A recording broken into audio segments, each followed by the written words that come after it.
ചേച്ചി നാട്ടിലോട്ട് എത്തുന്ന ദിവസമായിരുന്നു. ഞങ്ങളെല്ലാവരും റെഡി ആയിട്ട് എയർപോർട്ടിലേക്ക് പോയിക്കൊണ്ടിരിക്കുക. ഇപ്രാവശ്യം കുറച്ച് അധികം സ്പെഷ്യലായിരുന്നു. കാരണം ചേച്ചി പ്രഗ്നന്റ് ആയിട്ട് നാട്ടിലോട്ട് വരികയാണ്. ശരിക്കും ചേട്ടനും ചേച്ചിക്കും ഒരുമിച്ച് വരാൻ വേണ്ടി ടിക്കറ്റ് അടക്കം ബുക്ക് ചെയ്തതായിരുന്നു. ട്രംപ് ഈ ഇടയ്ക്ക് ഇറക്കിയ ചില റൂൾസ് കാരണം ചേട്ടന് ടിക്കറ്റ് ക്യാൻസൽ ചെയ്യേണ്ടി വന്നു. അങ്ങനെ ഞങ്ങൾ ചേച്ചീനെ വെയിറ്റ് ചെയ്ത് നിന്നു. ബാക്കി ചേച്ചീനെ വെൽക്കം ചെയ്യുന്നതും എല്ലാം റെക്കോർഡ് ചെയ്തിരുന്നു. പക്ഷെ സാഡ്ലി അതൊക്കെ ഡിലീറ്റ് ആയി. ചേച്ചീനെ കൂട്ടി തിരിച്ച് വീട്ടിൽ പോകുമ്പോൾ ഞങ്ങൾ കണ്ടത് ഇതാണ്.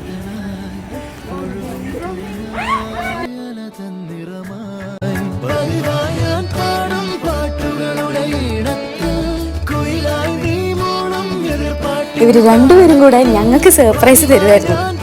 തീരെ എക്സ്പെക്ട് ചെയ്യാണ്ട് ഞങ്ങൾ തിരിച്ച് നടക്കുന്ന സമയത്ത് തൊട്ടടുത്തെൻ്റെ ചേട്ടൻ വന്ന് നിൽക്കുന്നു. ഞാൻ മനസ്സിലിങ്ങനെ ആഗ്രഹിച്ചിരുന്നു ചേട്ടനൊന്ന് സർപ്രൈസ് ആയിട്ടെങ്കിലും വന്നിരുന്നെങ്കിൽ എന്ന്.